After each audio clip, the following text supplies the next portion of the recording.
Hi guys, it's Chris with City Girl Homestead and Mr. Tom. Canner Tom.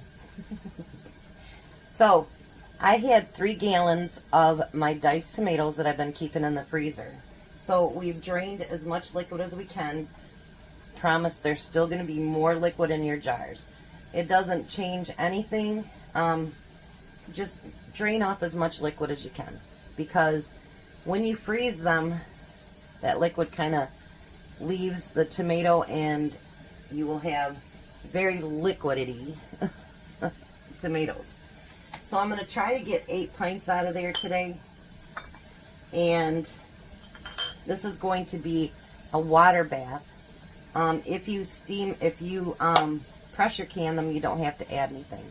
But you can add citric acid, which I don't have any, or you can use lemon juice, because you want to make sure that it stays at the right acidity. So, hopefully I got enough lemon juice. You're going to use a tablespoon of lemon juice for every jar. And believe it or not, you really can't taste that lemon juice. Some people say they can, but I've not been able to. And I actually like to use the citric acid better. But I thought I had some, and what I had was pickling to make it so that your pickles stay nice and crisp. Not the same thing. Oops, I forgot one. How'd I do that? If you do these in quarts, you're going to need 2 tablespoons of lemon juice. And I just put in an order for delivery from from Sam's. And I could have put lemon juice in there. That's alright. So now I'm going to scoop these in. I do like my fresh better. But you know, anybody that grows tomatoes, you know that they don't all come on at the same time.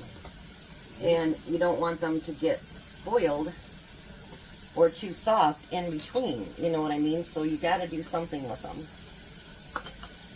You can freeze your tomatoes whole as well. Now that one's going to have too much in it. I'll use this. Take some out. You want to get them right to that 1-inch headspace.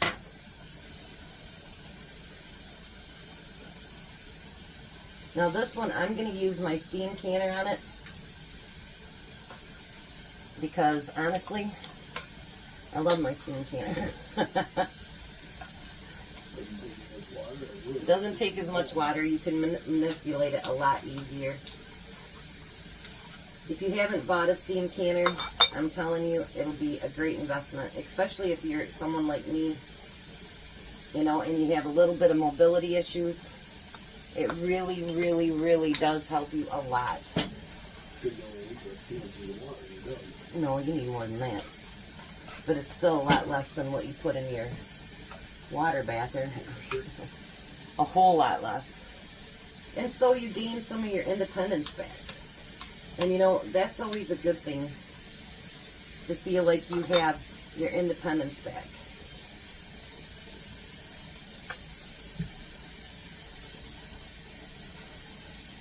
I'm just pushing them down right now, but you will need to debubble, kind of move it around a little bit. And more juice will get in here as it cooks. I might not have enough for 8 jars.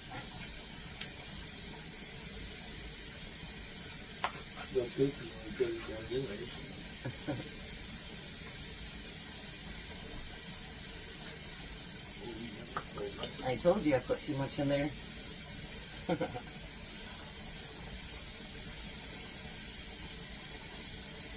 Take a little bit out. Now for you, those of you that do not can, I should just debubble as I'm going through, you know what?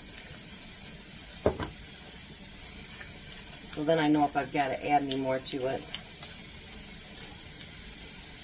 For those of you that don't can,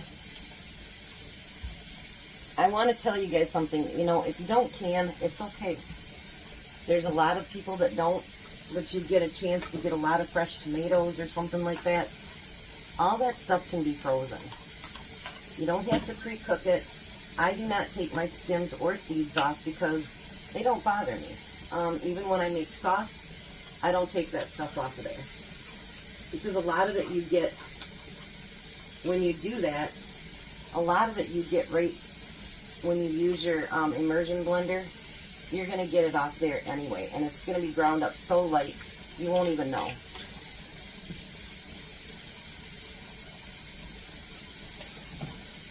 I don't know, Tom. 8 might have been the number, huh? 7 might have been the number, actually. Yeah.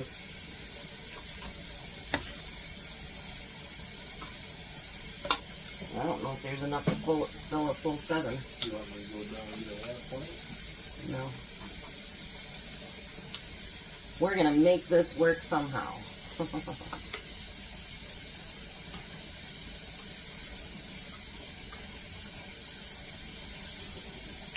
I mean, there's some things that when you're canning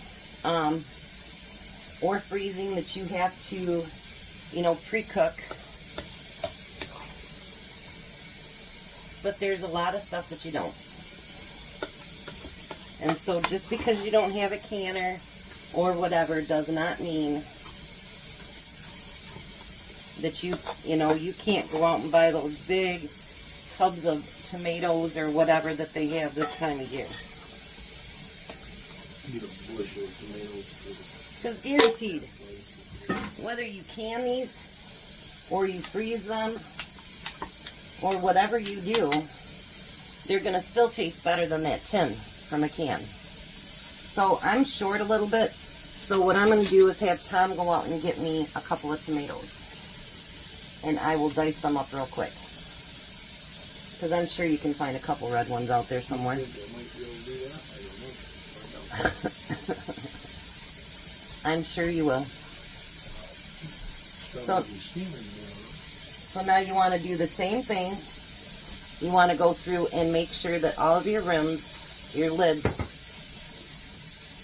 yeah, just make sure these are all wiped down.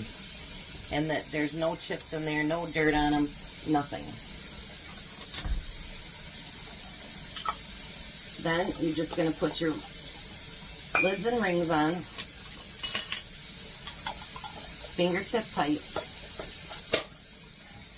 That was my lemon.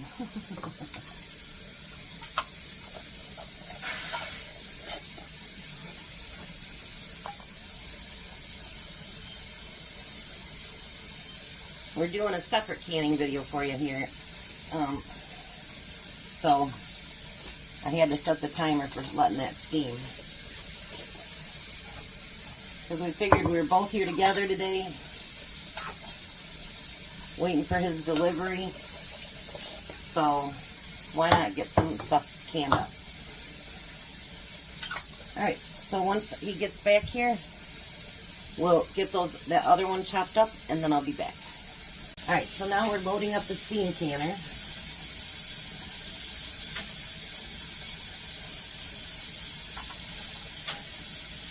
We got 7 full pints. I just needed one more tomato. That wasn't bad. Wasn't like you did anything else there. Yeah.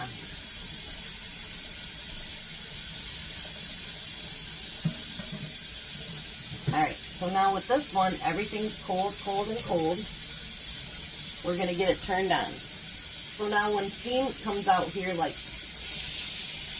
real good and strong, we will start our timer for 40 minutes.